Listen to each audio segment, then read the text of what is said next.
le prince William monte une nouvelle fois au créneau pour défendre sa mère. Déjà pas vraiment ravi de la voir représentée dans la série The Crown, voilà que le duc de Cambridge a décidé de ne plus rien laisser passer en ce qui concerne la représentation de Lady Diana, que ce soit au cinéma ou encore à la télévision.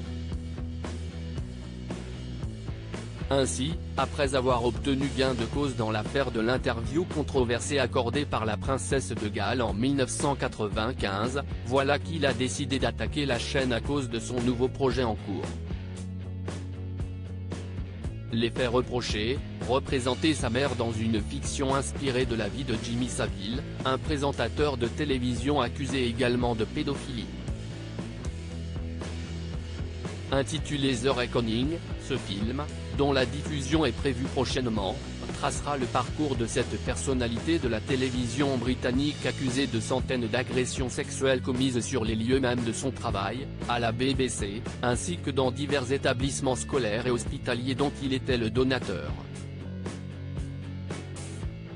Lady Diana, elle, sera incarnée par l'actrice Kate Tickle, dans une scène retraçant la rencontre entre la princesse et Jimmy Savile lors de l'ouverture en 1983 du National Spinal Injury Center à l'hôpital Stoke Mandeville.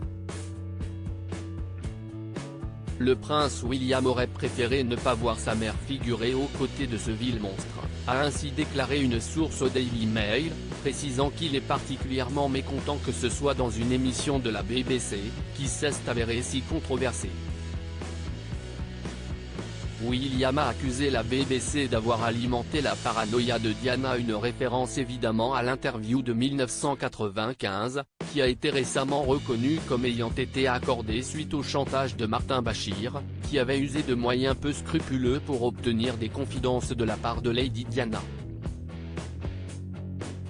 Des mensonges selon le prince William, qui selon lui ont alimenté la paranoïa de sa mère, tandis que le journaliste avait falsifié plusieurs documents et affirmé que la nourrice de ses fils était tombée enceinte du prince Charles.